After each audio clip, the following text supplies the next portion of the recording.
Welcome to Catholic Connection with Teresa Tomeo, keeping you connected to your faith and your world. Teresa tackles the issues of faith and culture, the pro-life message, and media awareness. And now, here's Teresa Tomeo. I hope your middle of the week is going beautifully. It is a Wednesday, September 24th, 2025. We appreciate your listenership here at EWTN. Another great show lined up for you this morning. Right after the news and the weather and all that good stuff, we're going to be going to Tessa Cox. She's a senior research associate of the Charlotte Lozier Institute. We're going to be talking about a mental health study that cites mental health hospitalizations double for women who are post-abortive. Now, this is one of those stories, and this is a type of research that we can use to encourage people to really think and pray about the issue of abortion, which, of course, is a preeminent issue of our day, as the bishops have reminded us and so many popes over the centuries, and just, quite frankly, church teaching since the beginning of time, beginning of church. We have this information from secular outlets that keep showing this issue, that women do suffer when they have abortions, in addition to what they physically may be going through. Obviously, it's surgery, and if you're going into an abortion mill that isn't clean, that isn't following even the most basic of regulations, which you know has happened time and time again, that's one area of going into harm's way. But then you have the whole other area of the psychological fallout, and there's so much information that points to this. And this is the kind of information that you just share with people and say, look, here you go. It's not something as simple as a choice. You are taking a life, and you are also harming not only the innocent child, but the mom, anyone connected to that mom and that child. Everyone, every single person is connected by each and every abortion in so many ways. So Tessa Cox will be joining us. Again, she's a senior research associate at the wonderful Charlotte Lozier Institute. And then for Shrines and Wonders, as I mentioned yesterday we had the feast day of the amazing St. Padre Pio. Pray for us. And we are going to take you down to Pietrelcina, Campania, where he was born. And then we're going to go over to nearby Puglia, both in southern Italy. And we will treat you to your own little, armchair radio pilgrimage, so to speak, in terms of how do you get to San Giovanni Rotondo? What's in that area? What is Puglia like? Puglia is known as the heel of Italy. And where Padre Pio's shrine is located is in northern Puglia, not far from the Gargano area, Gargano Peninsula, which is very pretty. You also have St. Michael's Chapel there, the Cave of St. Michael. So we'll give you like a mini tour of that area and why it definitely should be on your bucket list if you're going to Italy anytime in the near future or anytime at all. But just remember, it's not exactly around the corner from Rome. Many people say, well, I'm going to go to Rome, I'm going to go up to Venice, then go all the way down to Puglia, then come back to Rome, and then maybe go here, go to the Amalfi Coast. Italy is not that big in terms of map size. It's bigger than Florida, maybe a little bit. But the problem is that you still have so many places that are literally not just off the beaten path, but in the middle of nowhere, and getting there can be very challenging. So you do need to take all that into consideration. So we'll discuss in Shrines and Wonders, and then very much looking forward to our friend Bill Donahue from the Catholic League. He'll be back with us. Oh my goodness, there's so much to talk about. There's a letter that Bill wrote regarding Senator Durbin. Catholic News Agency has an excellent story on this morning. That's going to be our lead in the news in just a few minutes. So the Cardinal there is defending his decision to give Senator Durbin, who is staunchly pro-abortion and claims to be a faithful Catholic, an award because he says it's part of reaching out to politicians that may disagree with church teaching, Catholic politicians in particular. Look, there's nothing wrong with reaching out as a shepherd. Absolutely. You want to sit down, you want to discuss, you want to teach, you want to explain, you want to hear why they feel that way. But it's another thing to honor them in very public circles, because that sends a message. So we'll talk about that with Bill Donahue. There's information on the Catholic League website. And if we have time, he's also teaming up or offering to team up with the FBI to investigate all that anti-Catholic bigotry that was very evident during the Biden administration and on some levels is continuing. So we have a dynamic first hour. I do hope you can stay tuned for the entire 2 hours. We'll tell you about the second part of the show a little bit later on in our program on a Wednesday. Weather-wise, we have heavy to excessive rainfall, bringing areas of flash and urban flooding, according to the National Weather Service. This is over areas of the Ohio and Tennessee valleys. 2 tropical waves in the Atlantic are being monitored for tropical cyclone formation within the next few days. And 1 tropical wave will bring periods heavy rain, thunderstorms, flood risks, and also landslides to Puerto Rico and the U.S. Virgin Islands through Friday morning. That's a look at the forecast and the rundown as we sing the biz. It is a Wednesday morning, September 24th. We're so glad you're with us here at EWTN's Catholic Connection. Let's get started and see what's happening on EWTN. As we mentioned, we'll be discussing this further with Bill Donahue from the Catholic League, but Catholic News Agency reporting this morning the Chicago Archbishop Cardinal Cupich is defending his decision to honor pro-abortion Illinois Democrat Senator Richard Dubin with an award at the Archdiocese's upcoming Keep Hope Alive Immigration Ministry fundraiser. In a statement, the Cardinal claims the award is part of his efforts to reach out and engage in dialogue with Catholic politicians within their jurisdictions as a means of understanding the nature of their positions and their comprehension of Catholic teaching. Durbin, by the way, has been prohibited, as CNA explains, from receiving the Eucharist in what has been previously reported as his home diocese of Springfield, the state capital, since 2004. In light of Durbin's record, Bishop Paprocki of Springfield said it's absurd that Senator Durbin should be given an award from the Office of Human Dignity and Solidarity. Bishop Paprocki pointing out that bestowing an award on Durbin violates church teaching and goes against what U.S. bishops have said on the matter, as well as the Archdiocese of Chicago's own policies regarding honors and awards, which state any Catholic entity subject to the authority of the Archbishop of Chicago shall not give awards or honors or host presentations, speaking opportunities, or appearances by individuals or organizations whose public position is in opposition to the fundamental moral principles of the Catholic Church. The Springfield bishop further said Cupich did not consult with him about the award or even notify him about his decision, despite Durbin remaining under his care as a resident of Springfield. In other news this morning, the man accused of trying to assassinate President Trump,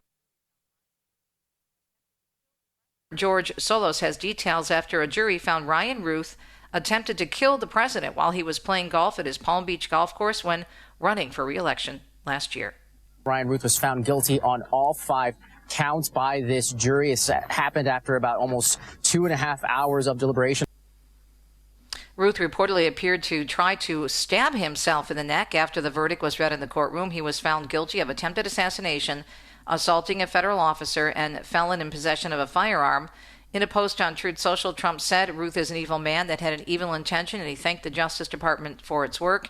Ruth is set to be sentenced later this year on December 18th.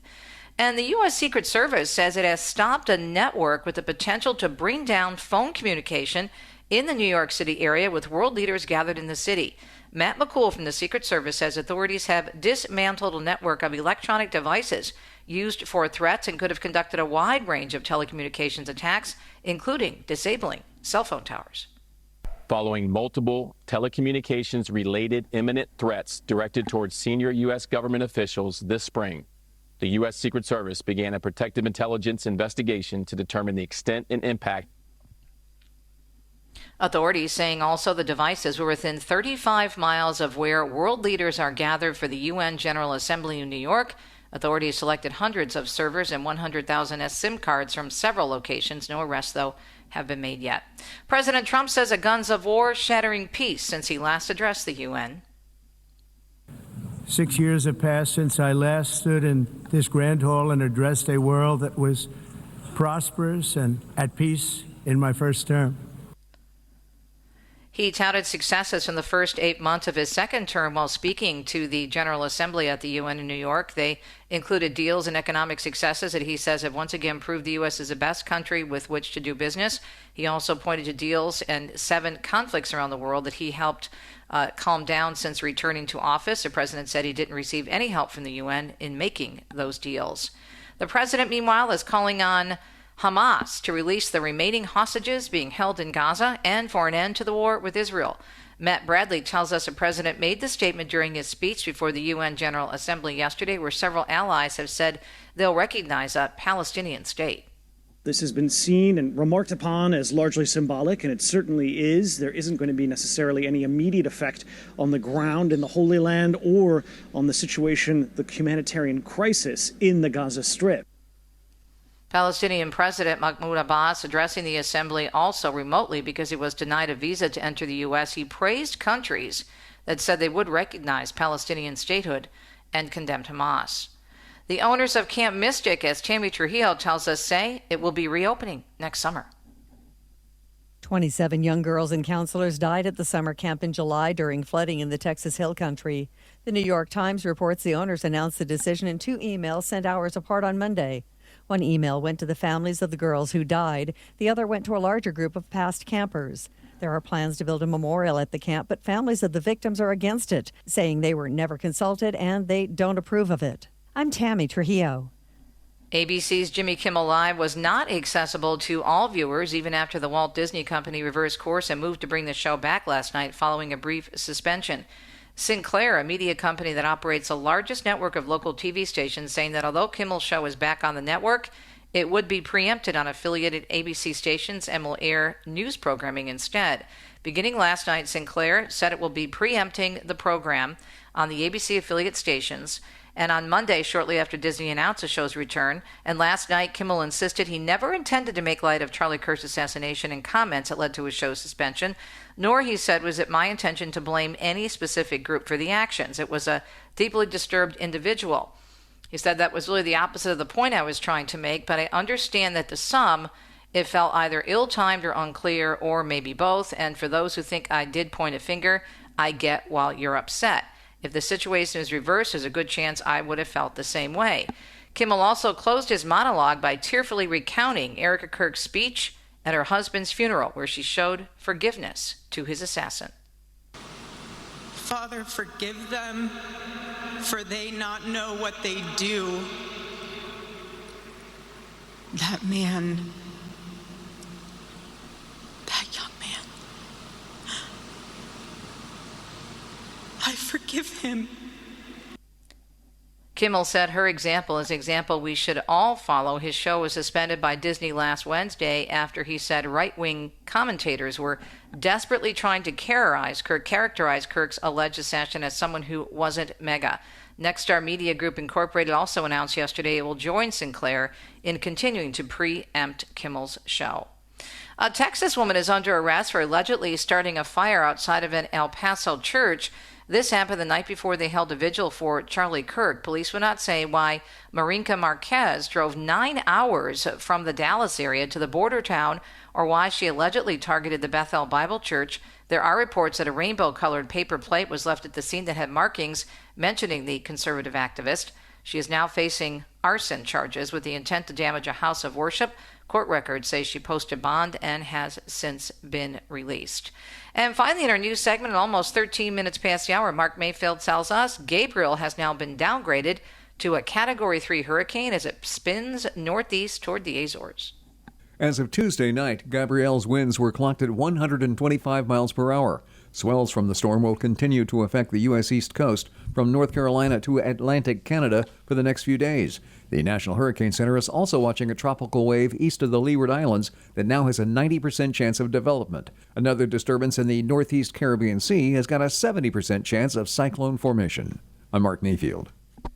It is a Wednesday, middle of the week. Hope it's going well for you. It's September 24th. Coming up next, we're going to take a deep dive into some recent research regarding the fallout from abortion for women. Tessa Cox is going to be joining us. She's a senior research associate of the Charlotte Lozier Institute. A mental health study that was recently released cites hospitalizations double for post-abortive women. Up next on a Wednesday.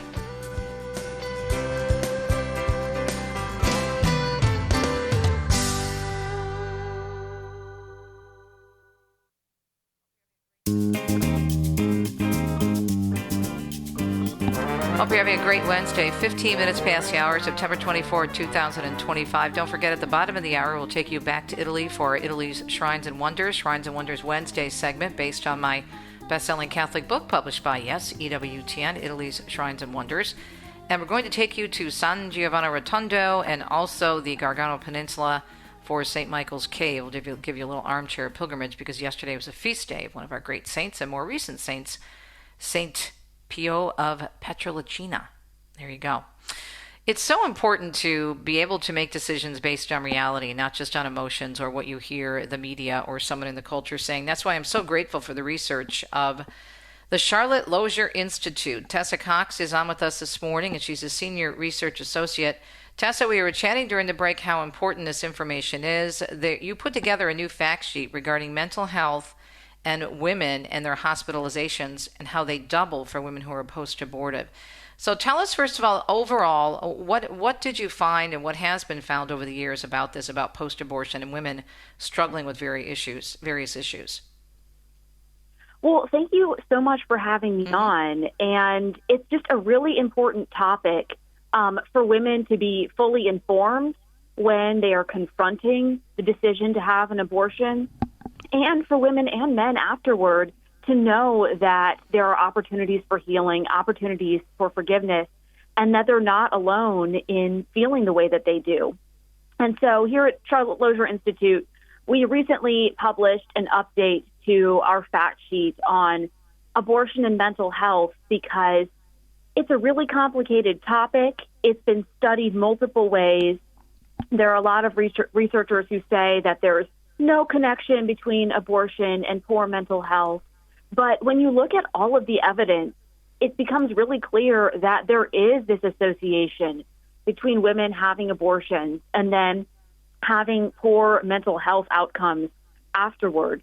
And we updated our fact sheet to include all of the latest research. And in particular, we included a study that was published recently back in July out of Canada.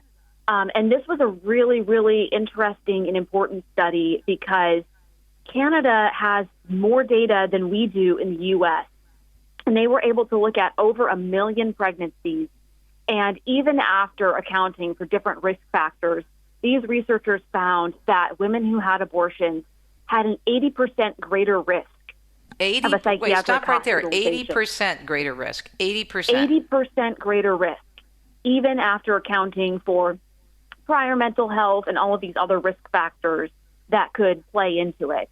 And so, yeah, that was an 80% greater risk of a psychiatric hospitalization and also significantly greater risk of hospitalizations for substance use disorders and suicide attempts. And so they were able to follow out over 1 million women for up to 17 years after their pregnancies to see what happened in the years following. So just really a very important piece of research when it comes to looking at the impact of abortion on mental health. I'm looking at the numbers again, the percentages. You mentioned 80% greater risk of a psychiatric hospitalization. And then you mentioned the very, very high risk of hospitalization for substance abuse, as high as 157%, according to your summary here on your website, and 116% greater risk of hospitalization for a suicide attempt. And how many women have this information in their hands? How many are told this when they go to an abortion facility, whether it's Canada, here, anywhere in the world? Well, so many women, if you're looking online, trying to find information, going to the abortion center, they will be told that there's no association between abortion and poor mental health. But looking at this large study, looking at other studies like it, and there have been other studies that have been done all over the world looking at suicide after abortion. And multiple studies have found greater risk of suicide for women who have had abortions compared to women who've had other pregnancy outcomes. So women really need to know, of course, every situation is going to be different. Abortion will affect different people different ways. But women need to be informed of the full body of research and that there are these studies showing these higher risks after abortion, because it's something that's not talked about a lot in popular culture. And I think a lot of women just absorb what they hear from the abortion industry, which is that it's a safe, easy choice with no ramifications long term. And like this study shows, and so many other studies show, that too often that's just not the case. Yeah.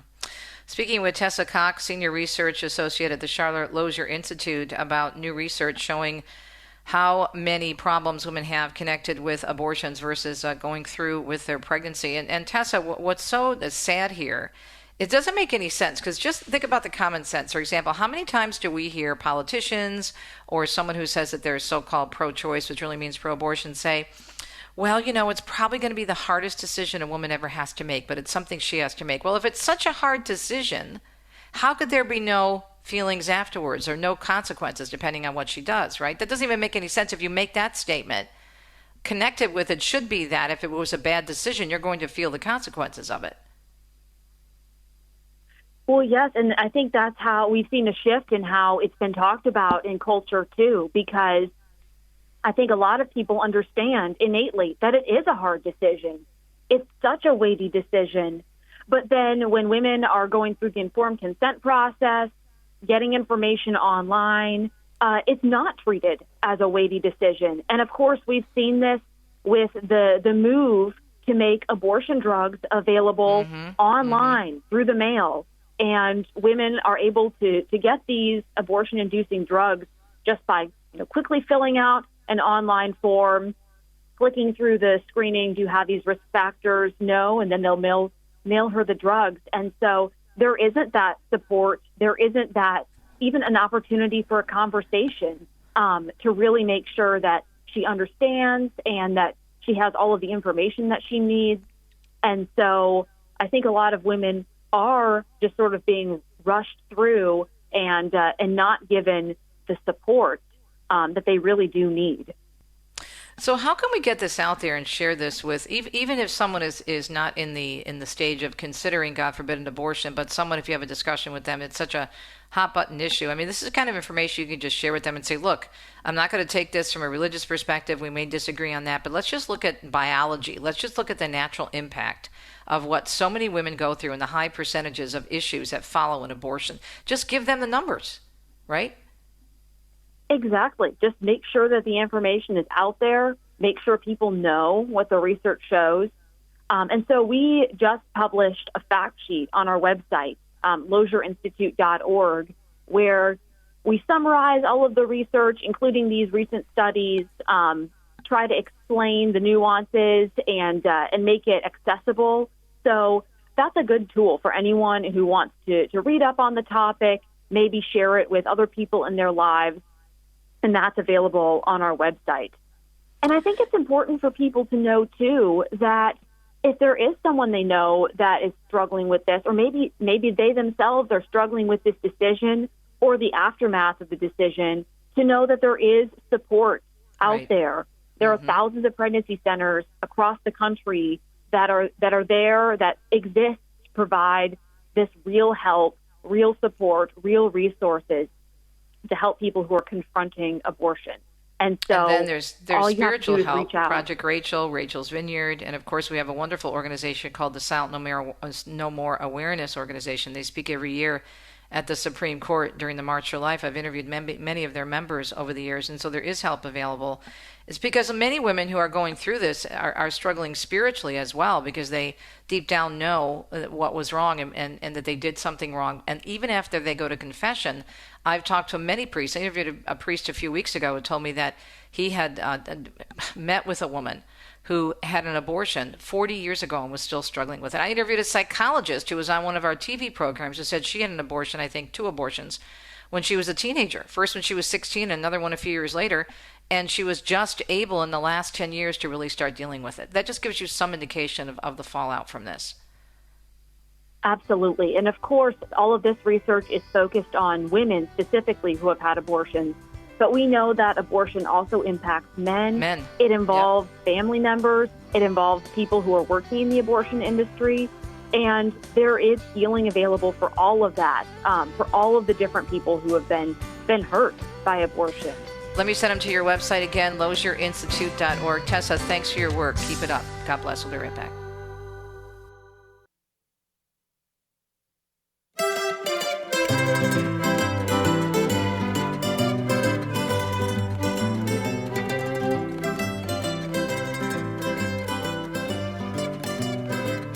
Welcome back, Catholic Connection. It's a Wednesday, September 24th. Italy is on our mind right now because it's time for Shrines and Wonders, based on my book, Italy's Shrines and Wonders, published by EWTN earlier this year.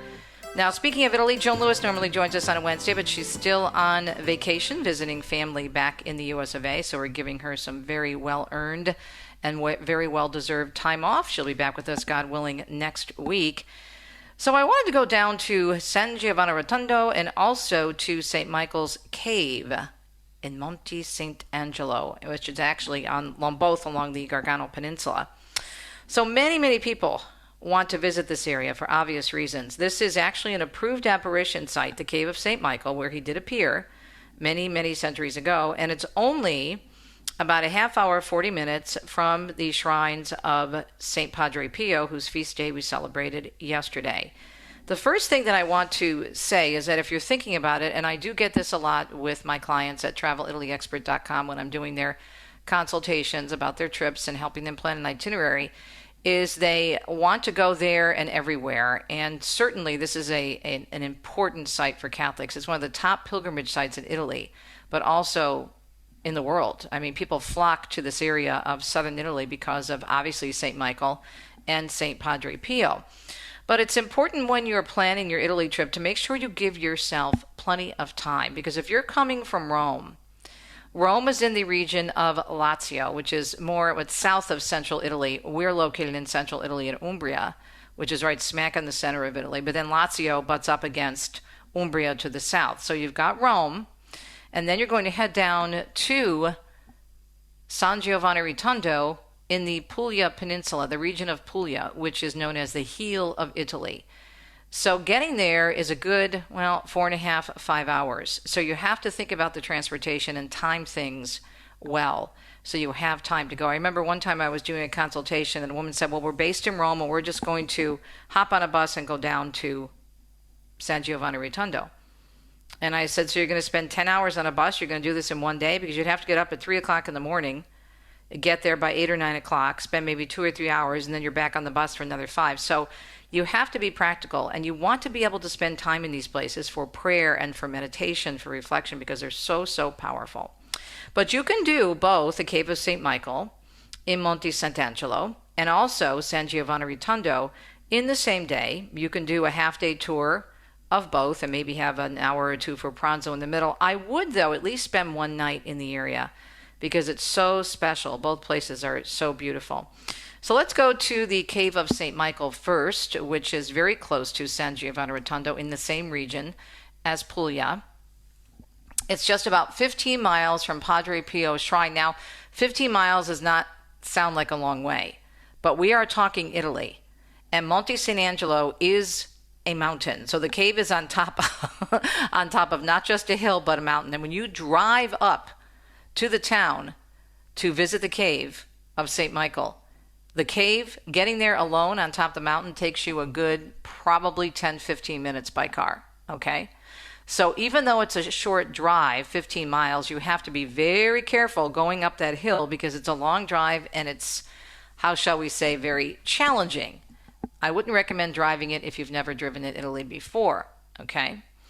But there is a cave where the Archangel Michael did appear, and it's a confirmed apparition site by the church, and located, as I mentioned, in Monte Sant'Angelo, which is the beautiful whitewashed town on the top of the mountain.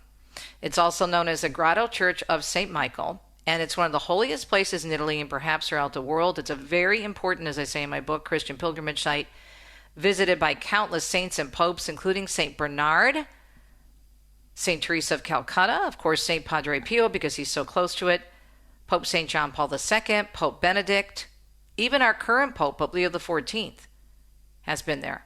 And St. Francis of Assisi, who upon visiting the cave considered it to be so holy, he would not enter it. So there's a very beautiful story associated with the Cave of St. Michael. I don't have time to go into that now, but you can simply check it out in my book, Italy, Shrines and Wonders, or you can even just do a quick search online, St. Michael the Archangel's Cave in Puglia, Italy, and you'll have all kinds of great sites coming up with beautiful pictures of the sanctuary below. Now, once you get there, and you have to park in this parking lot that is about probably, I'd say, 3/4 of a mile from the actual cave, and then you go for a nice walk, a very pretty walk, a lot of steps, not too steep in the town, so you're going down, and then you hit the cave area, and there's a beautiful church outside, but you're still not there yet. You have to walk through the doors and go way down. There is an elevator for people who have a hard time walking. But sometimes they have to close a cave because there could be rocks falling because, again, this is a cave inside a mountain. It's just absolutely beautiful and very, very holy. So you go all the way down these steps, and then there you have the beautiful cave of St. Michael. And it's an actual church, and we've had Mass there many, many times. And then, though, after that, you're going to go over to, of course, San Giovanni Rotondo. Now, what are you going to see for the shrine of Padre Pio? Well, they call him Padre Pio of Pietrelcina because he was born in Campania. That's his hometown. But then he became a friar, as we know, a Capuchin friar, and was asked to be assigned to the area of San Giovanni Rotondo. So many miracles associated with him. And of course, you know the story of the great persecution he suffered within the church because there were some leaders who had a problem with him and thought that he was forging things or that he was a fake and that this was all made up, his stigmata and the miracles. And a lot of it was based on jealousy. And so he was punished and basically shunned by the church for many years, but he was very, very obedient. Now, in that area, you'll see the actual church where he served. His confessional is there. You can actually have Mass inside the original church, and you'll see the confessional. There's a very, very large, newer church that was built, and I'm not so sure that Padre Pio would like that because it is very, very ornate. It's lovely, but it's very ornate. And so usually that's where he's buried. That's where his tomb is. So you'll go to see his body, and then you can go to the original church. You can also go to the hospital that he built. He worked so hard to raise money to serve the poor. And then you can also go to where he lived and actually walk through the rooms of the monastery. And you can actually see his vestments, many of which are marked with the blood from the stigmata. So it's quite worth it to visit San Giovanni Rotondo to learn more about this amazing saint whose feast day we celebrated yesterday. The best advice I have, though, as I always say, is don't rush it. Give yourself plenty of time. San Giovanni Rotondo is where Padre Pio spent the last 52 years of his life. He's all over San Giovanni Rotondo, and you just sense his presence when you're there. And you even get to see, when you're walking through the museum and the monastery, shelf after shelf after shelf filled with envelopes. Those are the letters, thousands of letters that he received over the years of people not only asking for his intercession, but thanking him for prayers answered after his intercession. So the shrine of Padre Pio in San Giovanni Rotondo and the Mount of St. Michael, Monte San Angelo, both in Puglia in southern Italy. St. Michael the Archangel and St. Padre Pio, pray for us. We'll be right back.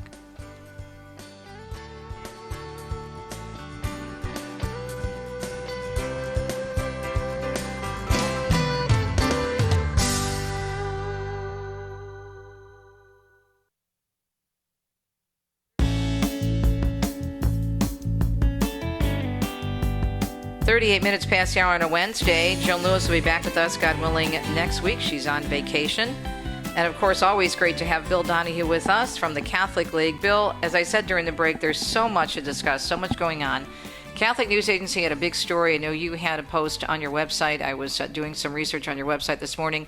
Very interesting story developing, continues to develop, regarding Senator Durbin and this award he's going to be receiving from Cardinal Cupich. And what I don't understand, and maybe I'm missing something here, the Cardinal, in the statement that was posted on the Catholic News Agency website story this morning, was saying that this is part of his effort to reach out to politicians and to find out where they stand on the issue, especially Catholic politicians, for example, if they're not following church teaching.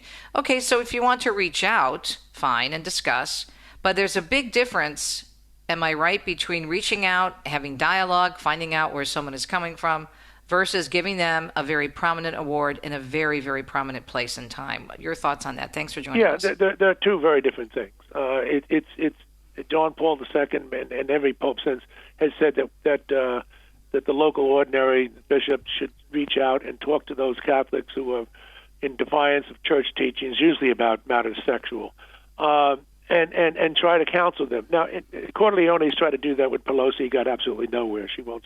And that's also true of everybody else. And I love Corleone. Not a slight on him. He's done the best he can. But there's a question at some point when the other party, usually it's typically a Democrat, does not want to sit down with this local bishop, then the dialogue is over. They don't want a dialogue. Why in the world would you want to honor somebody who's in open defiance against the Catholic Church on the central issues of our time? I was on with a priest a number of years ago. He's pretty well known. Was on CNN, and I said, Father, you're all in favor of giving awards to people like Catholic awards to people like Obama who are pro-abortion. I said, I'm not. I said, but you would never give an award or at least support somebody giving an award who's a Catholic who's a racist. And I said, now, I'm against racism and abortion. Why is it that it's okay in Catholic quarters to honor somebody even though he's defiant in his pro-abortion position, but you wouldn't do it to a racist? Is it because racism matters more to you than abortion? Mm-hmm. And he had no answer. Yeah, there is no answer. To me, the other big concern here is what this does in terms of the kind of message it sends when someone like him is being honored. Well, that's just it. The church does use the term scandal, and Paprocki's been great about this. The bishop of Springfield, Illinois, only a couple hours away from Chicago. It does raise questions because Catholics then turn their heads and say, wait a minute, I'm supposed to abide by A, B, C, D, and E, but the hierarchy can pick and choose. There is a protocol, it's in writing, of the USCCB, the United States Conference of Catholic Bishops, that you don't honor. That's their words. You do not honor someone who is obstinate in his views on these central moral issues of our time. So what's the sense of having these strictures if they're not going to be followed? My approach, Paprocki is weighing in against Cardinal Cupich. My approach as a layman is to take a different tact, and I've asked, and we had it delivered this morning early, to Senator Durbin, both in his district office and in Washington, D.C., a letter asking him basically to bow out, to decline the award. I'm citing the division within the Catholic Church, which has been created. Pope Leo is trying his best to bring unity. I didn't say anything bad about Durbin, didn't even mention Cardinal Cupich. My argument is simply this. If you're creating this kind of a firestorm amongst the laity and the clergy, and it's national, and it's only going to grow, the best thing to do is to it'll redound to your benefit, sir, is to pull out and to simply decline and end this firestorm. I don't know. He's just getting this today, his people, right, as we speak. So, we obviously have to wait a response to see what will happen. But see, this is the thing that's so frustrating because I'm assuming, because based, and I'm just saying this, not judging his heart, but based on his previous record, which has been very strongly, obviously, pro-abortion and goes against Catholic teaching in other areas as well, that he's probably not going to give much consideration to your suggestion for bowing out. He goes ahead, gets this award. It's given to him by a cardinal, a prince of the church. It's confusing, but then it also affirms other Catholics in saying, see, I can be Catholic and pro-choice and pro-same-sex marriage and pro-birth control and pro-everything else because a cardinal just awarded this person who agrees with me on all these issues. Yeah, and they're saying, well, it's his work on immigration. Well, leaving that aside, the question is, it's not my rule, it's not your rule, Teresa. It's the bishop's rule. They have a rule on this about who can get honored and who cannot get honored. This obviously the bishops meet every November in either Baltimore or Washington, usually in Baltimore, and then 6 months later they'll meet someplace else. Or they alternate, I should say, really, from Baltimore and maybe another location. But they meet every November, and the awards are going to be given out on November the 3rd, the day before the election, and the bishops will be meeting right after that. Clearly, they themselves are now torn on this issue. What's going to happen? It really, you have Pope Leo reaching out saying we want to bring unity. That's what he's been doing, and here you've got a situation where the seeds of division have been sowed. This is an issue which is not going to go away. Right. Division and confusion. All right, we only have about 10 minutes left and so much else to talk about. All right, let's move on to your interest in what's happening with the FBI and investigating the anti-Catholic bigotry. During the hearings with Kash Patel, I thought it was so interesting in terms of 19 pages provided by the previous FBI director regarding the whole controversy with investigating Catholics and claiming, of course, that it was one office in Virginia. It turned out to be 1,000 offices that received the directive about investigating especially traditional Catholics. And Kash Patel saying that he provided 700 documents versus 19 pages. Now, you reached out to the FBI regarding offering your help to investigate the anti-Catholic bigotry, correct? Yes, I did. And the thing is, I've done this before. I haven't heard from them yet, but I think I will. I wrote to Pam Bondi earlier this year, the Attorney General, asking her could she provide me with a liaison, a contact person working with her, dealing with the Presidential Commission on Religious Liberty, and she did. Now, it took a couple of months before I got the person. I met with him and gave them a trove of documents. So these things don't happen overnight, but I do expect that we'll have some. We've already set up the equivalent of a hotline. We have a special email now where Catholics can contact us, and we will then do the homework, because we're not going to just send out something unfiltered. If there's an anti-Catholic incident, particularly involving violence against an individual or a house of worship, any institution, we want to know about it, and then we can do some initial checking and then get it over to the FBI, because this has got to end. Now, I am obviously encouraged by the change in leadership from Christopher Wray to Kash Patel, but the problem is still in our society. It's not. You know, the FBI under Biden was corrupt. We know that, but I'm concerned about the culture. The culture is just as sick. They're not going to change that with a light switch.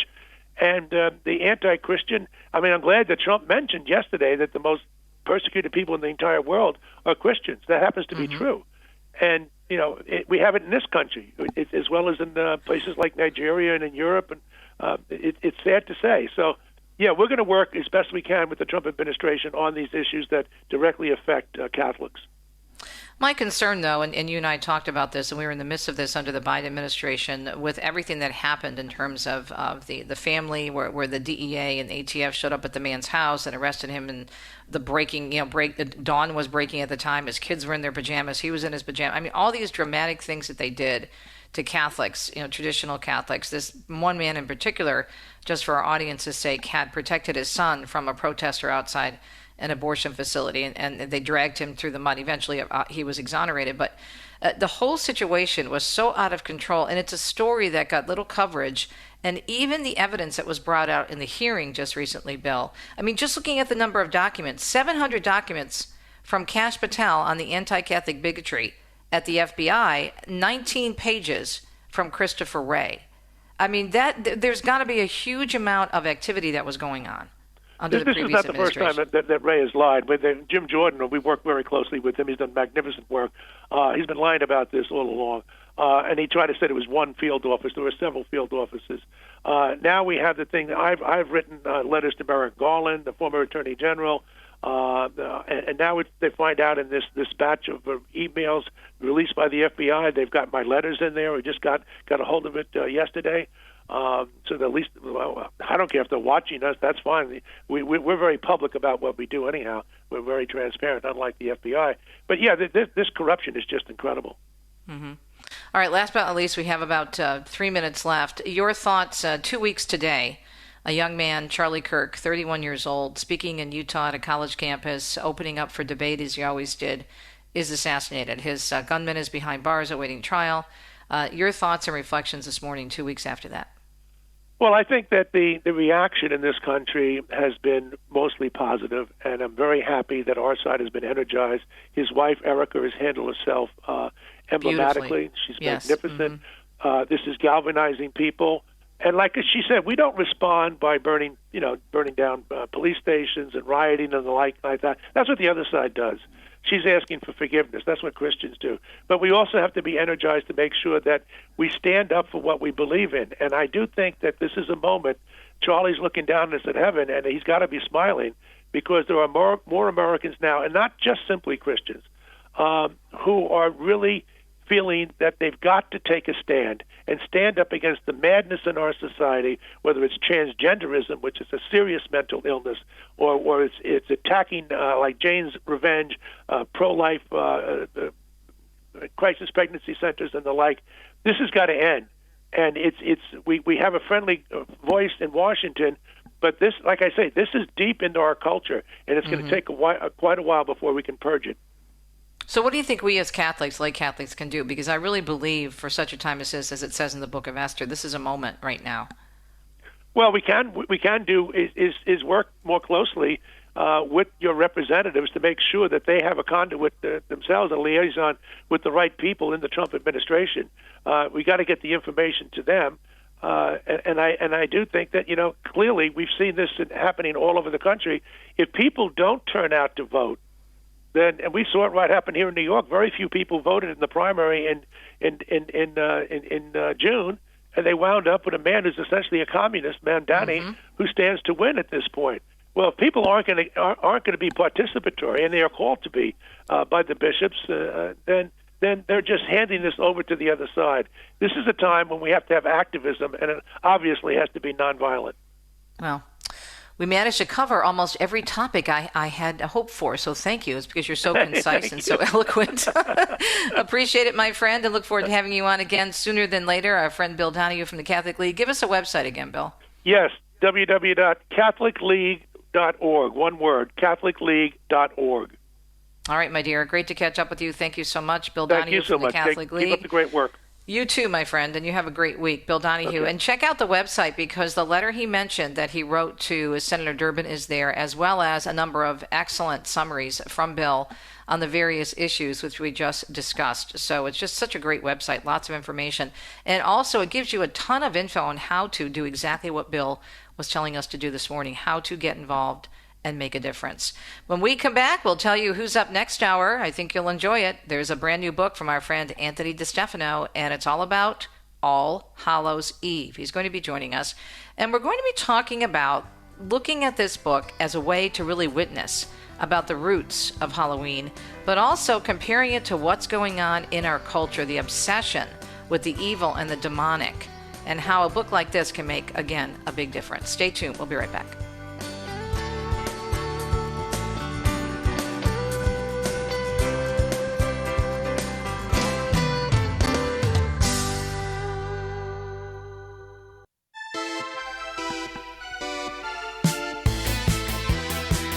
Hope your Wednesday is going well. You are listening to EWTN's Catholic Connection. Don't forget to check out all of our great programming, radio, TV, online, EWTN.com, and all of our wonderful news outlets, including Catholic News Agency, the National Catholic Register, the world over with Raymond Arroyo, EWTN News in Depth, EWTN News Nightly, Pro-Life Weekly. So many great programs from which to choose, and you can find everything. All the information is right there. It's all in there, like that old Prego spaghetti sauce commercial. Although I must say, do not buy spaghetti sauce from a jar. If you do, I don't want to talk to you. That's a whole nother story. I digress. Anyway, we are going to be talking about Halloween next hour with our good friend Anthony DeStefano. He has a beautiful new book. It really is. I mean, it's so well illustrated. But it's all about Halloween and the Christian roots. Now, this is so important, just for the heck of it, for the research, obviously, for my interview, but also just for my own understanding. I wanted to take a look at what movies are tops right now. And some of the movies are so demonic, the ones that are at the very top in terms of the box office. And yet you look at Halloween spending. I mean, when did you start seeing Halloween items in the stores? Back in Michigan, before we came to Italy, they were there, I don't know, before 4th of July and in like the home goods stores and whatnot. People spend in the United States about $13 billion a year.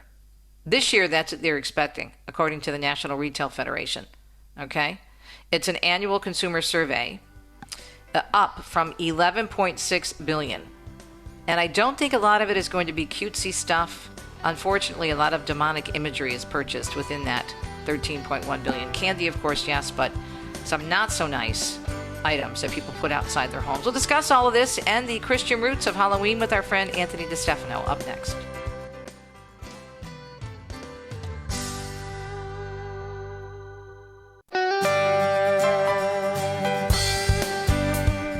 Welcome to Catholic Connection with Teresa Tomeo, keeping you connected to your faith and your world.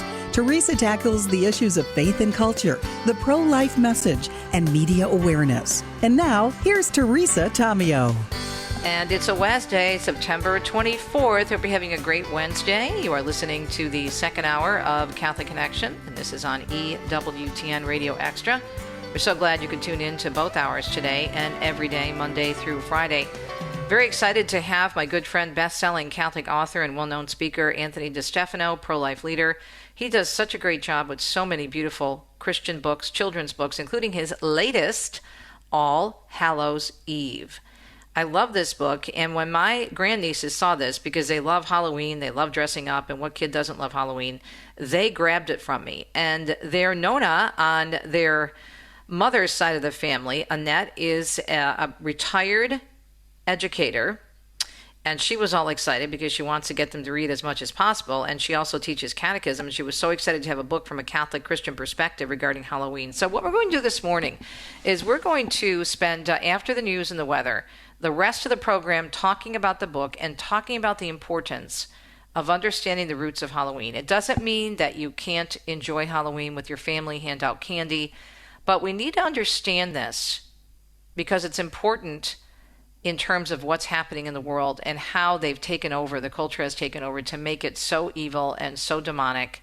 And unfortunately, many people have really accepted that, not only accepted it, but embraced it, and they're promoting it with the awful, evil images that they put out.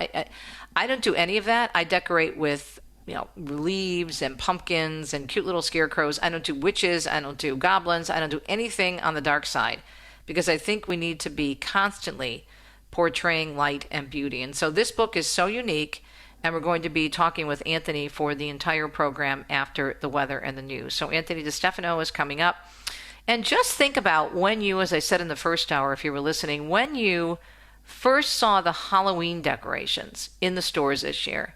For me and Deacon Dom in southeastern Michigan, it was right around 4th of July. And then right after that, along with the Halloween, came the Christmas. So not only does the retail outlets all over the country and the world start pushing these seasons way too early, Halloween is just everywhere, and not in a good way in terms of these images, which are pretty scary and don't represent the good, the true, and the beautiful. So we'll discuss All Hallows Eve, a brand new book from Anthony DeStefano, published by Sophia Institute Press. That is coming up on a Wednesday edition of Catholic Connection on September 24th in the EWTN Radio Extra Hour. So what's the weather doing? Well, there's a lot of rain. We have heavy rain in the Ohio and Tennessee valleys, and we're watching for tropical cyclone developments in the Atlantic. Heavy to excessive rainfall may bring areas of flash and urban flooding, the National Weather Service is saying, over portions of the Ohio and Tennessee valleys. 2 tropical waves in the Atlantic are being monitored for tropical cyclone formation within the next few days. Now, 1 tropical wave will bring periods of heavy rain, thunderstorms, flood risk, and even landslides to Puerto Rico and the U.S. Virgin Islands, and that will be with them through Friday, not knowing yet what impact that could have on the southern part of the country, but we will keep you posted. It is a Wednesday morning. We appreciate your listenership, almost 4 minutes past the hour. Let's see what's happening in the news on EWTN's Radio Extra. Well, you may have heard our discussion on this in the previous hour with Bill Donahue from the Catholic League, but Chicago Archbishop Cardinal Cupich, as Catholic News Agency explains, defending his decision to honor pro-abortion Illinois Democrat Senator Richard Durbin with an award at the Archdiocese's upcoming Keep Hope Alive Immigration Ministry fundraiser. In a statement, the Cardinal claimed the award is part of an effort to reach out and engage in dialogue with Catholic politicians within their jurisdictions as a means of understanding the nature of their positions and their comprehension of Catholic teaching. Durbin, meanwhile, has been prohibited from receiving the Eucharist in what has been previously reported in his home diocese of Springfield, the state capital, since 2004. And in light of his record, the bishop in Springfield, Bishop Paprocki, is saying it's absurd that Senator Durbin should be given an award from the Office of Human Dignity and Solidarity. Paprocki pointing out that bestowing an award on Durbin directly violates church teaching, going against what U.S. bishops have said on the matter, as well as the Archdiocese of Chicago's own policies, which state any Catholic entity subject to the authority of the Archbishop of Chicago shall not give awards or honors or host presentations, speaking opportunities, or appearances by individuals or organizations whose public position is in opposition to the fundamental moral principles of the Catholic Church. The Springfield bishop further claimed the cardinal did not consult with him about the award or notify him about the decision, despite the senator remaining under his care as a resident of Springfield. The man accused of trying to assassinate President Trump in Florida last year has now been found guilty. Reporter George Solis has details after a jury found Ryan Ruth attempted to kill Trump while he was playing golf at his Palm Beach golf course when running for re-election last year. Ryan Ruth was found guilty on all 5 counts by this jury. It happened after about almost 2.5 hours of deliberation. Ruth reportedly appeared to try to stab himself in the neck after the verdict was read in the courtroom. He was found guilty of attempted assassination, assaulting a federal officer, and also committing a felony with in possession of a firearm. In a post on Truth Social, the president said Ruth is an evil man that had evil intentions, and he thanked the Justice Department for its work. Ruth is set to be sentenced later this year on December 18th. The U.S. Secret Service says it has stopped a network with the potential to bring down phone communication in New York City with world leaders gathered in that same city. Matt McCool from the Secret Service says authorities have dismantled a network of electronic devices used for threats, and could have conducted a wide range of telecommunications attacks, including disabling cell phone towers. Following multiple telecommunications-related imminent threats directed towards senior U.S. government officials this spring, the U.S. Secret Service began a protective intelligence investigation to determine the extent and impact. Authorities say the devices are within 35 miles of where world leaders are gathered for the UN General Assembly in New York. Authorities also seizing hundreds of servers and 100,000 SIM cards from several locations. No arrests have been made yet. President Trump says the guns of war have shattered peace since he last addressed the UN. 6 years have passed since I last stood in this grand hall and addressed a world that was prosperous and at peace in my first term. He touted successes from the first 8 months of his second term while speaking to the UN General Assembly in New York yesterday. They included deals and economic successes that he said have once again proved the U.S. is the best country with which to do business. Meanwhile, President Trump is calling on Hamas to release the remaining hostages being held in Gaza and for an end to the war with Israel. Reporter Matt Bradley tells us the president making the statement during his speech yesterday before the General Assembly, where several allies have said they will recognize a Palestinian state. This has been seen and remarked upon as largely symbolic, and it certainly is. There isn't going to be necessarily any immediate effect on the ground in the Holy Land or on the situation, the humanitarian crisis in the Gaza Strip. The Palestinian president, meanwhile, addressed the assembly remotely because he was denied a visa to enter the country. He praised countries that said they would recognize Palestinian statehood as well as condemn Hamas. Tammy Trujillo says the owner of Camp Mystic in Texas is saying it will reopen next summer. 27 young girls and counselors died at the summer camp in July during flooding in the Texas Hill Country. The New York Times reports the owners announced the decision in 2 emails sent hours apart on Monday. One email went to the families of the girls who died. The other went to a larger group of past campers. There are plans to build a memorial at the camp, but families of the victims are against it, saying they were never consulted and they don't approve of it. I'm Tammy Trujillo. ABC's Jimmy Kimmel Live was not accessible last night to all viewers, even after the Walt Disney Company reversed course and brought the show back following a brief suspension. Sinclair Incorporated, a media company that operates the largest network of local TV stations, said that although Kimmel's show is back on the network, it would be preempted on affiliate ABC stations and will be airing news programming instead. Beginning Tuesday night, we'll be preempting the program and replacing it with news program, Sinclair said on Monday, shortly after Disney announced the show's return. Last night, Kimmel insisted he never intended to make light of Charlie Kirk's assassination and comments that led to his show's suspension, nor, he said, was it my intention to blame any specific group for the actions. He also said it was a deeply disturbed individual who shot Charlie Kirk. That was really the opposite of the point I was trying to make, he added, but I understand that to some, it felt either ill-timed or unclear or maybe both, and for those who think I did point a finger, I get why you're upset. If the situation was reversed, there's a good chance I would have felt the same way. Kimmel closing his monologue by tearfully recounting Erica's speech at her husband's funeral, where she showed forgiveness to his assassin. Father, forgive them, for they not know what they do. That man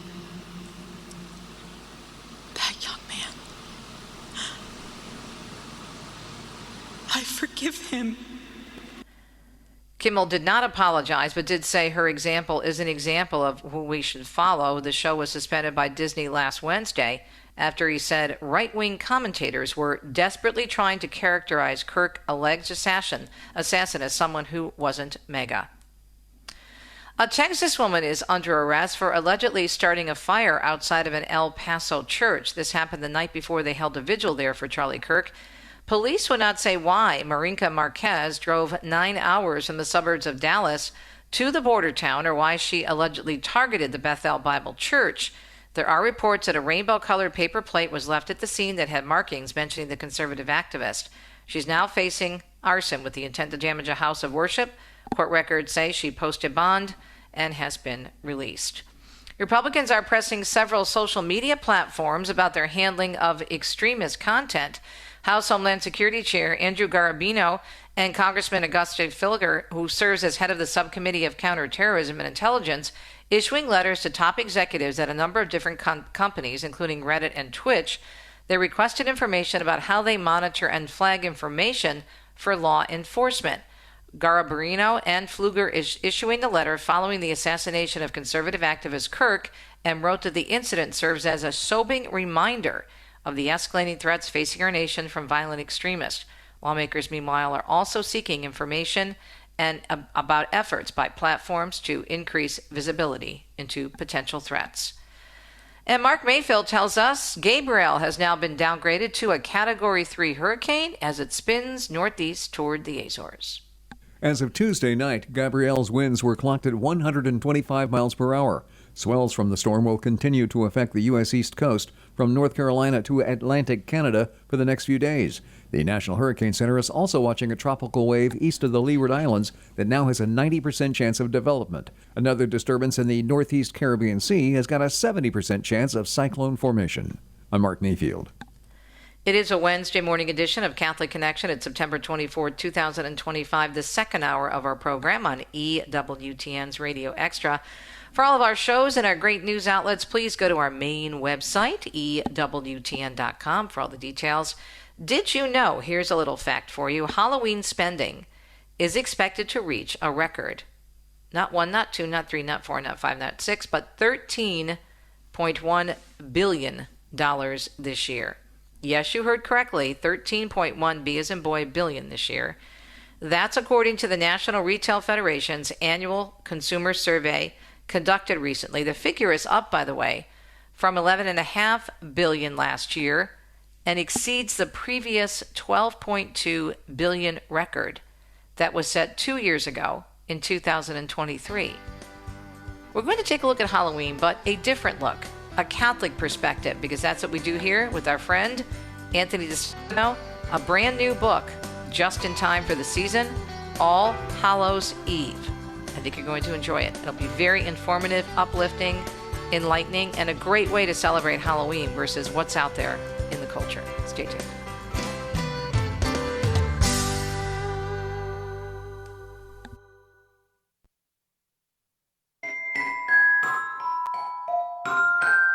Once upon All Hallows Eve, a story you may not believe was told to me inside a very dark and gloomy cemetery.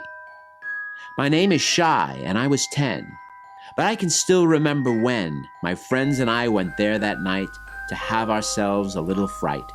To play in such a spooky scene was fun to do on Halloween. I love it. That is a voice of our guest, our good friend, best-selling author Anthony DeStefano, well known to our EWTN viewers, also for his great pro-life work. Anthony, I want to congratulate you on this book. We are in the season for Halloween, obviously, and I was talking to my listeners earlier before you came on about how much Halloween is with us, but unfortunately not in a good way. And if you think just about the marketing of Halloween, how many of us are seeing or did see Halloween products in the stores as early as right around 4th of July?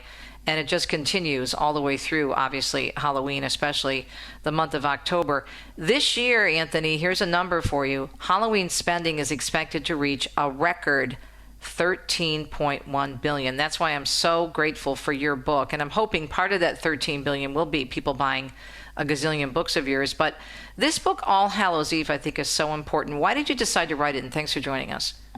Thank you so much for having me, Teresa. I wrote this book because of what you said. I believe Halloween has been hijacked by the secular culture.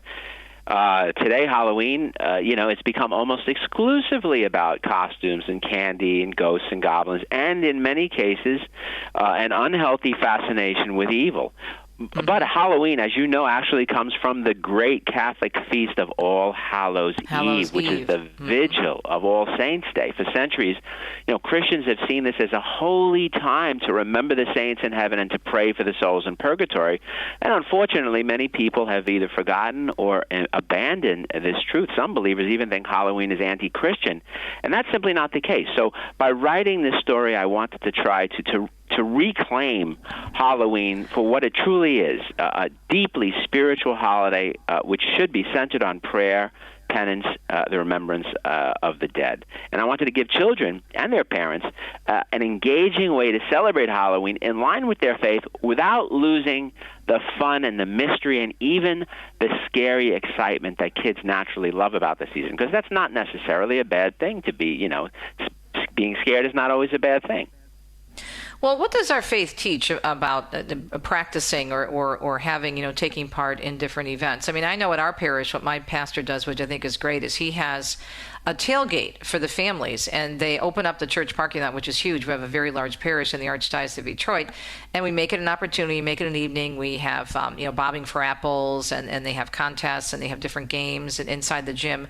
And the kids can trick or treat from car to car in the parking lot. So there's some healthy activities that involve community and fellowship. Mm-hmm. What does our church say about all of that, do you think? Look, the Catholic Church has always been very clear about certain things. We never try to conjure the dead. We never play with Ouija boards. We don't dabble in witchcraft or the occult.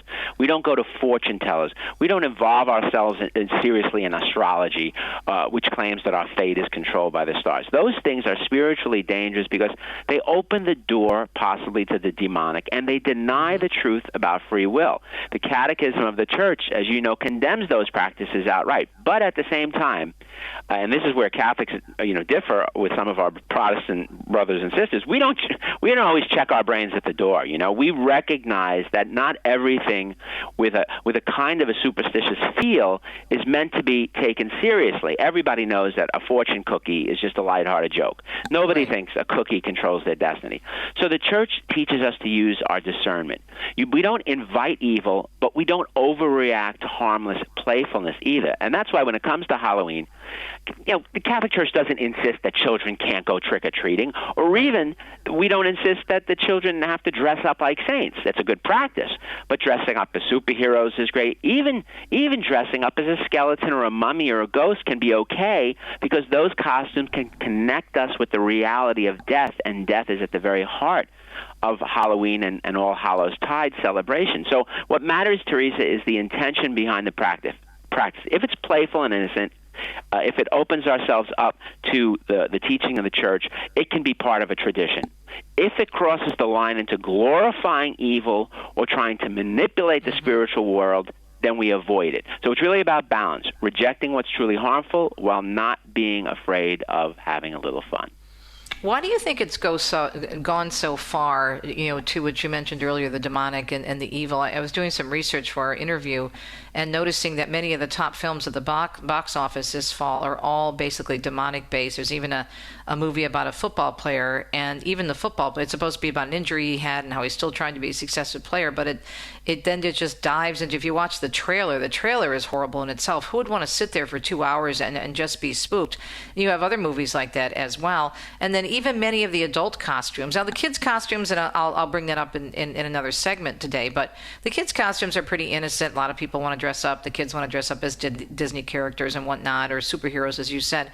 But what do you think has happened in our world that it's gotten so dark, Anthony? What do you think? Let's get straight to the point here. The devil does exist. The demons do exist. Evil does exist. And one of the strategies of the devil is he likes to take advantage of natural inclinations that we might have and twist them.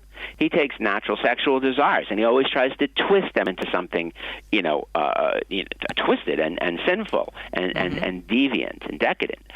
He does the same thing with the whole idea of being scared. Many people like to be scared. We'll go on roller coasters. We like scary movies. And the reason is because it gives you an adrenaline rush. You feel exhilarated. There's a certain thrill. And, it could distract you from the problems you're having and make you feel alive. Well, at the same time, you're not really placing you in any kind of real danger. So you sort of you get that thrill, but you do it vicariously through the movie or the ride. So there's nothing inherently existentially wrong with that desire in human beings. It could be perfectly fine. What the devil does is he comes in, he takes advantage of that, and he tries to twist it into more than just the desire to be scared or the desire to, the desire for the mysterious, because we all have this desire for something beyond this world. So there's something in us that's curious about the world beyond. And he twists that into this attraction to things that open the door to him, to the demonic, to the gore, to things that glorify and even invite darkness into your life.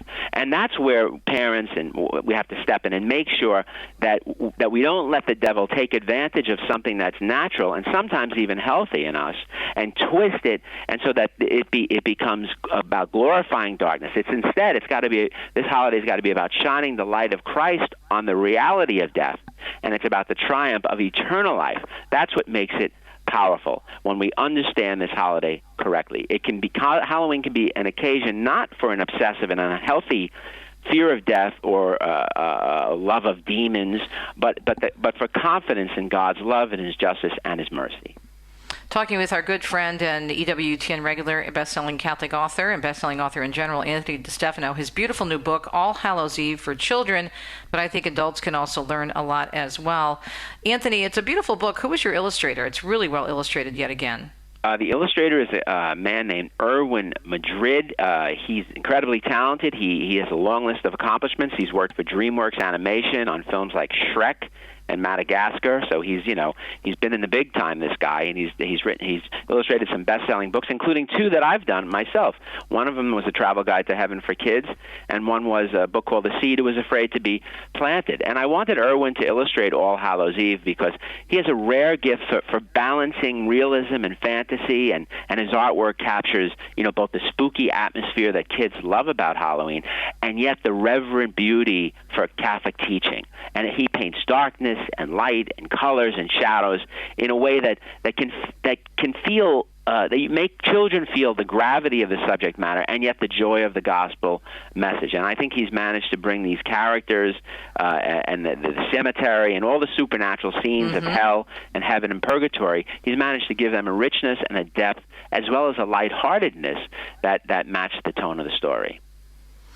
Yes, and our good friend, Timothy Michael Cardinal Dolan, the Archbishop of New York, said it's a timely reminder of what Halloween is really all about. He's just one of the heavy hitters who endorsed this book, and the illustrations are really, really quite something, and I think really make the points that you're trying to make in this book. More with our friend Anthony DeStefano. Will tell you how to get a copy of All Hallows Eve, published by Sophia. More with Anthony when we come back. Thanks for listening.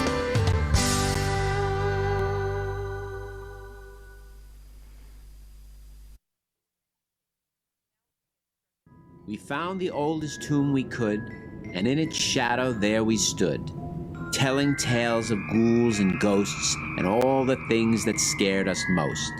Zombies, werewolves, mummies too, headless horsemen riding through, snakes and spiders, bones and bats, blood and gore and creeping cats. But suddenly we saw a light. Our friend Anthony DeStefano doing what we call in the biz a voiceover of a video regarding his new book, All Hallows Eve. How do we have access to the video? Because that's kind of a fun thing to use if you're teaching about Halloween as well, Anthony. It's on YouTube. I have a YouTube channel. Also, I think I just was on Bookmark with Doug Keck, and that's going to be airing soon, and they're going to play the whole video. It's like 13 minutes long, actually. So it's on it will be on EWTN as well. So let's talk about the characters. Who are they, and how did you come up with the characters?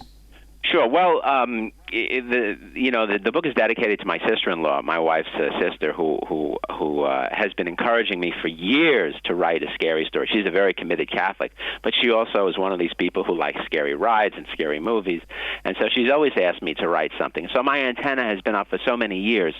I've been asking myself, how can I write a good Halloween story that's spooky, but at the same time, absolutely in line with Catholic teaching? Yeah. And that's the point of this story. So this story is told through the eyes of this young girl who, along with her friends, sneak into a cemetery one Halloween night to have some fun. They're just looking for some spooky thrills. But instead, they encounter this mysterious old woman who is named Hulga May. I'll tell you why she's named that way. It's got some significance. But anyway, Hulga tells them that they should be more respectful to the dead.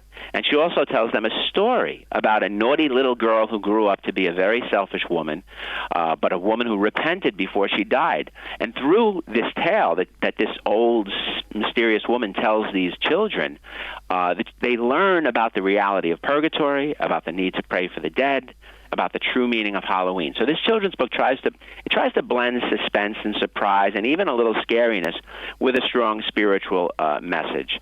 And I tell people, they say, where did I get the idea for this book? That my main influences have been, this is going to sound a little pompous, but Shakespeare and Scooby-Doo. Shakespeare because... What a combination. Well, Shakespeare because I've always loved Hamlet, and in Hamlet, one of the characters in that play is a ghost from purgatory. Right. And that old TV show, Scooby-Doo, as some of us older people in your audience might remember. Scooby-Dooby-Doo, where are you? Remember? That featured a little group of, young wannabe sleuths who were always involved in slightly scary situations, often in cemeteries. And naturally, I was influenced by my own background of writing for adults on subjects like heaven and hell and miracles. So all of that sort of blended together to create this story. Talking with our good friend Anthony DeStefano, his latest book, not just for kids, for adults as well. And I always say, Anthony, when you write these books, I think we get it catechized or re-catechized again. Okay, so how many Catholics, not that I'm looking for an actual number, but just in general, how many do you think in our faith realize the roots of Halloween and All Hallows Eve? I don't think a lot at all. Oh my goodness! I don't think that they understand that All Hallows Eve is Halloween. That they're synonymous. I don't think they necessarily know that it's the vigil for All Saints Day, and which is always on November 1st, and that immediately following that is All Souls Day on November 2nd, that's when we pray for the souls in purgatory. Together, those 3 days, Halloween, All Saints Day, and All Souls Day, form what the Church calls All Hallows Tide. And this is the time of year that the Church reminds us of the beautiful doctrine of the communion of saints, which says that all of us, the living here on earth, the dead who are being purified in purgatory, and the saints up in heaven, they're all united in Christ. So, again, this is why Halloween is not about glorifying the darkness. It's about shining a light on the reality of death and eternal life. So there's so much church teaching in this book, but in such a lighthearted, a solid but a lighthearted way. I love the fact that you're addressing the doctrine on purgatory, because the church does teach about purgatory. And you know what? It is scriptural. Many people argue, the word purgatory isn't in Scripture. Well, there are a lot of words that aren't in Scripture, or things that aren't in Scripture in which we believe, because they're formulated over time, over a period of time, or through various, sayings or things that are inferred in Scripture. Matthew 12:32-33. Where Jesus says, denying of the Holy Spirit, blaspheming the Holy Spirit is a sin that cannot be forgiven in this age or the next. Well, if there's no purgatory, if there's no process that we go through, what is he talking about? Because don't we instantly go into heaven? And then also St. Paul talks about being saved, but as through fire. And he's talking about the process that we go through in order to be saved. And this is after, if you read that chapter, it's after death. It's not that he's talking about while we're still alive. So again, it is scriptural, but so many Catholics don't realize that. That's right, and we're doing a very big disservice not only to ourselves but to the people in our life who have died. We automatically canonize them. Of course, we all have wishful thinking. We want our loved ones to go to heaven immediately. But the fact is that if they're in purgatory in order to trying to expiate some of their sins, that the punishment for their sins that they committed in this world, we have the power to help them through our prayers and our masses. I've always thought that, gee, one day I'm going to get to, if I'm lucky enough to get to heaven, that I'm going to be greeted by a whole bunch of family and friend members who say to me, the first words out of their mouths are, "Why did you stop praying for me?" You know, I was in purgatory for, I mean, if our life on earth is 60, 70, 80, 90 years, then who's to say that, you know, our time in purgatory, if they measure it by time, won't be long as well. We know that nothing, the book of Revelation says, nothing unclean can enter heaven. Enter into heaven, right. Mm-hmm. And this is, and it was very easy to explain this to children. Parents don't know how to explain it to children. Look, if a person were told today that he was going to meet the President of the United States or the Pope, or he was going to attend a wedding or a big party tonight, he or she would presumably wash their face, comb their hair, maybe change out of their gym clothes, you know. Well, purgatory is sort of like a cleanup spot where people have to go before they get to heaven. They're already saved. They're going to heaven. It's not hell. Just like we need to clean up before attending a party, purgatory is a place where our souls get cleaned up for the biggest, most special party of all, the heavenly banquet with God. And I think that's something that kids can easily understand, so we shouldn't shy away from teaching it to them.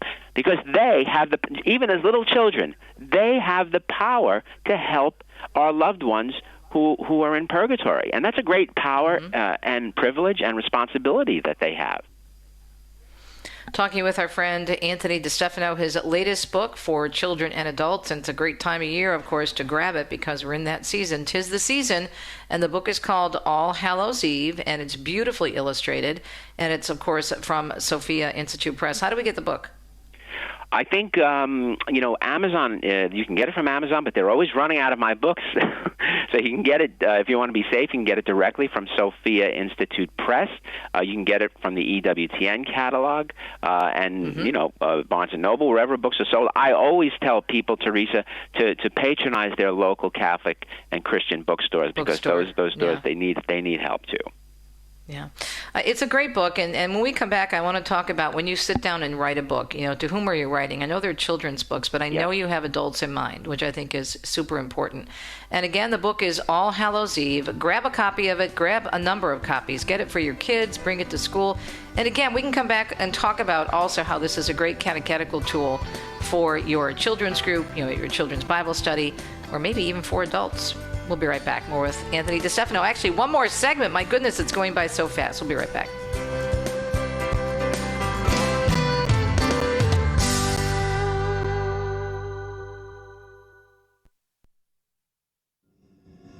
But suddenly we saw a light. Our eyes beheld a shocking sight. From out behind the tombstone came a woman old and hunched and lame. She shined a lantern in the gloom, and in her hand she held a broom. As she swept across the ground, our little hearts began to pound. Her raspy voice was speaking low, repeating words we didn't know. We listened hard and heard her say, "I have to sweep, I have to pray." Wow, that sounds a little scary. So who's that character you're describing, Anthony? That's the main character in the book. It's a woman named Hulga May. And I got the name Hulga from the great Catholic writer Flannery O'Connor, who had a name of a woman, not a very nice woman in one of her stories. I wanted to get an ugly name, and that's the name that Flannery O'Connor picked as being an ugly name. But I also wanted to mix it with a hopeful name, a beautiful name. So I picked Hulga May. May is Mary's month. It's the month of spring, of new life, rebirth. So I wanted the name to symbolize who this woman is because, not to give away the surprise, but she's actually a ghost from purgatory. So in some ways, she has ugly stains on her soul, grimy sins from the sins that she's committed, but at the same time, she's been saved and she's destined to go to heaven. Is that why she's cleaning, where she says, "I must clean"? Yeah, she's sweeping, of course, and praying and sweeping, just to symbolize the penance, the expiation that the souls make when in purgatory. Are there concerns on from some of your readers, because you have a lot of fans out there, that it might be too scary for children, this book, All Hallows Eve? What are they saying? You know, I haven't heard it yet. When I was writing the book, especially when I was, I give instructions to the illustrators, and some of the scenes, like the scene of the souls plunging into hell, maybe a little bit scary. But I don't think it's unduly that children will be scared at all. Not more than, look, the kind of movies they're seeing today, the kind of video games they're playing are much scarier than this book.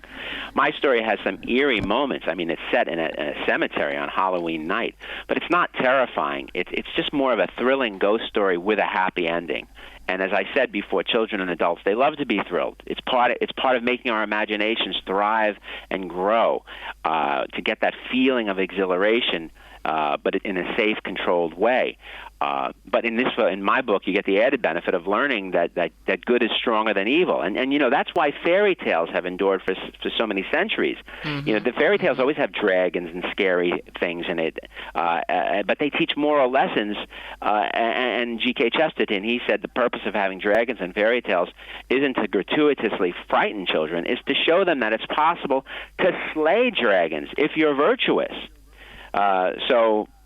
Another reason why we're drawn to stories like this is because they're mysterious, and deep down we all sense that there's more to life than just what we see with our eyes. So this story tries to tap into that universal attraction while redirecting it towards eternal truths, not about horror, but about awe and mystery, and ultimately about hope.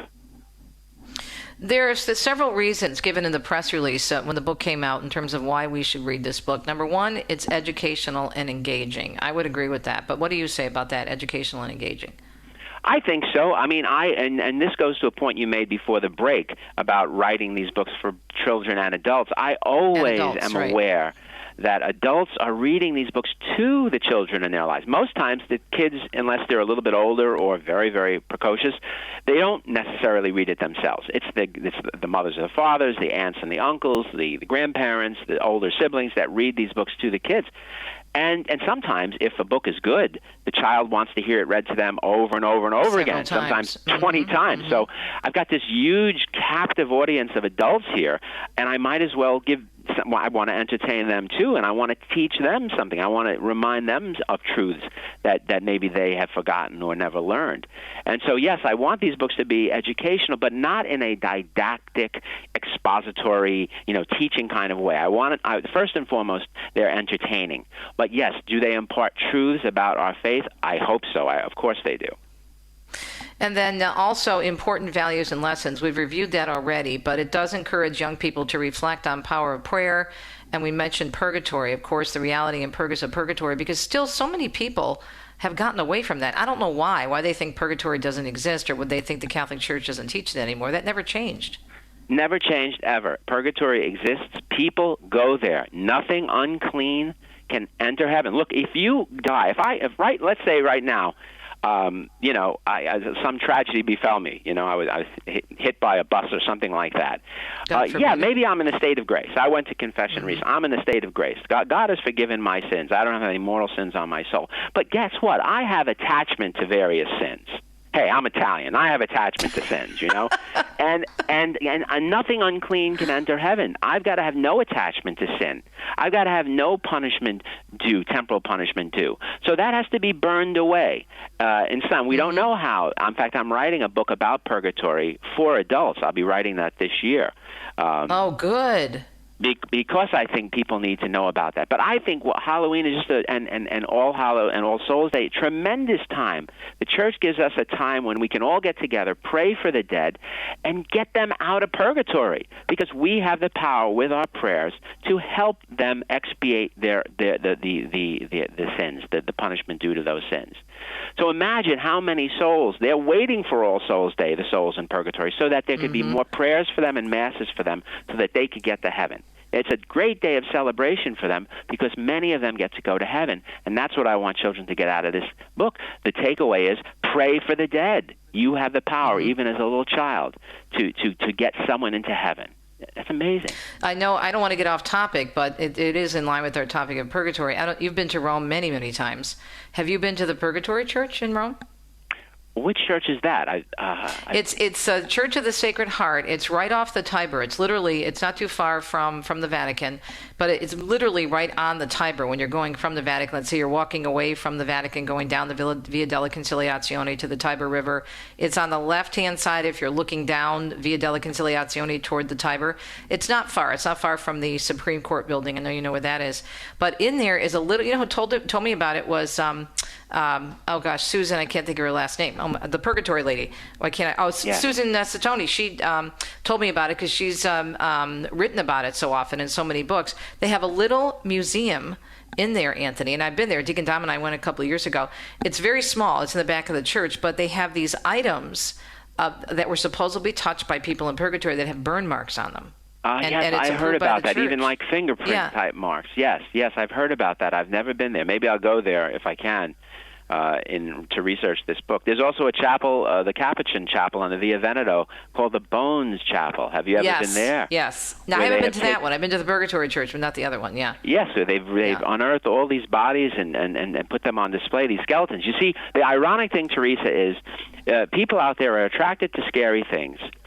And yet they go outside of the church in order to find them. And yet in the church, because we're so focused on the next life and on purgatory and resurrection, those are eerie things. They're not scary, but they're eerie and they're wondrous and they're mysterious. We have all the spooky thrills anyone could ever want right here in the church. You don't have to go out and look at Frankenstein or Dracula necessarily. I hope not. That's just, I'd much rather look at the truth of the church teaching, that's right, especially for our young people. So what's the response so far for the book? It's actually been unbelievable. Most people that I've talked to have really, it's the longest book I've ever written, and it's a kind of a complicated book in that it's got a story within a story, and it's spooky. And because it's got so many endorsements from cardinals and bishops and priests, even some exorcists have endorsed this book. I wanted to make sure that people knew. People are scared about Halloween. They think that, it could be not anti-Christian because of what the secular culture has done to it. So I wanted to get a lot of endorsements from the clergy, and I put a notes section in this book at the end from the Catechism and from the Bible, showing that this book is really founded in authentic Orthodox Catholic teaching. And I think that combination of there being a really cinematic type of story with the fact that it is approved by the church, I think that is the combination that Catholics are very attracted to. And I think it can be, as I said before our last break, I was talking about the fact that this could really be a tool in teaching in the church. Do you think? I hope so. I don't think we have enough tools to teach about these subjects, about heaven or hell or about purgatory. And these are the most important things in the world. This is where we're all headed to. Even if you're a little child, you're on your way, just like I am and just like you are. We're headed to eternity. And yet, I'm not criticizing the church, but the catechesis on even something like heaven isn't the greatest. I go to so many funeral masses for people who have died, and I never hear the truth spoken that we're going to see these people again someday after the resurrection in the flesh. That if your mother has died or your grandfather has died, someday when we see them after the resurrection, we're not going to be seeing a ghost. We're going to be seeing a real live person with a glorified body. We're going to be able to run up to them and kiss them and hug them and feel the warmth of their skin, hear their voice again. And the truth about purgatory, just being a place where you clean up and wash your sins so that you can enter heaven in a pure way. And the truth about hell, that you choose hell by rebelling against God, and that when you turn away from God, you turn away from everything that God is. So if God is light, you're in darkness. If God is goodness, you're in misery and hatred. Those truths can be explained so simply and so well with some good catechesis. And that's what I've been trying to do all these years with my adult books and my children's books. And I hope they're helping. You never know. No, I think this one, you hit it out of the park, because you know why, Anthony? I mean, all your books are great, but because I started out our interview, and I can't believe we only have about 2 minutes left, but I started out our program this morning talking about the fact that $13.1 billion, they're expecting to break a record this Halloween season in terms of how much people are spending in the United States alone. Of course, a lot of that is candy and costumes, but you have to think a lot of it is also ghoulish decorations, because people decorate their houses as much, or if not more, for Halloween than they do for Christmas. Yeah. That's right, and that's why the main takeaway from this book is, and I hope I've created something as entertaining as all of those other things, but yet truly Catholic. The takeaway is you got to pray for the dead. That's the heart of this book. Through Holga May's haunting but hopeful tale, I want children to see that our actions matter, not just in this life but in eternity.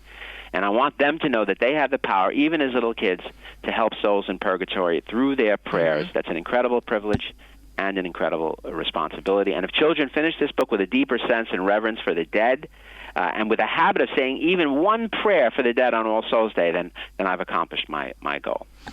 Well, I think you hit it again out of the park and accomplished your goal. But our fellow Paisan, our fellow Italian, Susan Tassoni, is the one who told me about that church, and she's known as the Purgatory Lady. She's an expert on this. But the church is Chiesa del Sacro Cuore del Suffragio, so the Church of the Sacred Heart of Suffering. And it's on the banks of the Tiber River, not far from the Vatican. You have to get there for your next book, research it for your next book. I will, and I'll speak to Susan, too. It's very interesting there. It's very small, little room in the back. It's a very small little museum, officially approved by the church.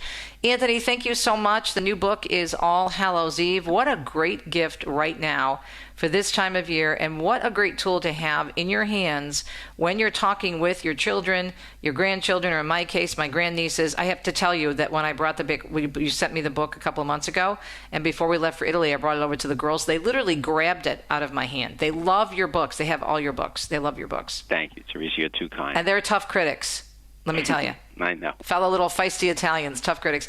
Anthony, thanks again. All Hallows Eve. Again, how do we get the book? You can go directly to Sophia Institute Press. You can go to Amazon if they still have copies left, or patronize your local Catholic Christian bookstores, or go to EWTN. All right. And again, Anthony is on the bookmark with Doug Keck regarding this wonderful book, All Hallows Eve. Why should you read it? Well, it's educational and engaging. It has important values and lessons. It's a moving story of redemption.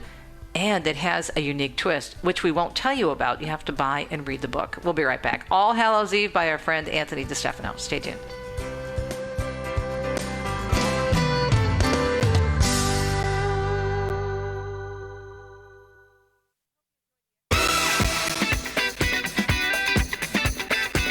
I hope you enjoyed the extra time we had with Anthony DeStefano this morning. I know I did. It's such an important book, especially for this time of year. And again, how many of us get overwhelmed by all the ghouls and the goblins and the ugly stuff that's out there for this season, and the season that starts way too early? Well, we have an answer for that, and it's Anthony's book, All Hallows Eve. Coming up tomorrow, we're going to be joined by the one, the only Father Mitch Pacwa. And we're also going to be talking about the Rosary with Father Longenecker. And I think you're going to enjoy the entire program, because in the first hour, Father Mitch and I are going to take a look at some of the big stories news-wise, so a follow-up to the Charlie Kirk situation, considering that it was 2 weeks today that poor young man, 31 years old, was assassinated. We're going to take a look at the power of the Rosary in the second hour. Now, Father Longenecker is going to be on Women of Grace next month in October with our very own Jeanette Williams. So he's amazing. He's a convert to the faith, and he has a huge parish down south. I've actually been there when I was speaking in Greenville. I went to his parish with a friend of mine who's a parishioner there, Mary Dudley, and she finally introduced me in person to Father. We've interviewed many times. He's been on my program. He's interviewed me a few times for his podcast, and so it was great to meet him in person. But he's in studio with us tomorrow. I'm very excited because he's so prophetic and profound in terms of his teaching and his understanding of the faith. So we'll talk with him about the power of the Rosary, and also as a priest, getting his reaction to what's going on in our world. And of course, as I said, Father Mitch, the one and only. Have a great Wednesday. Good Lord willing, talk to you a domani, tomorrow.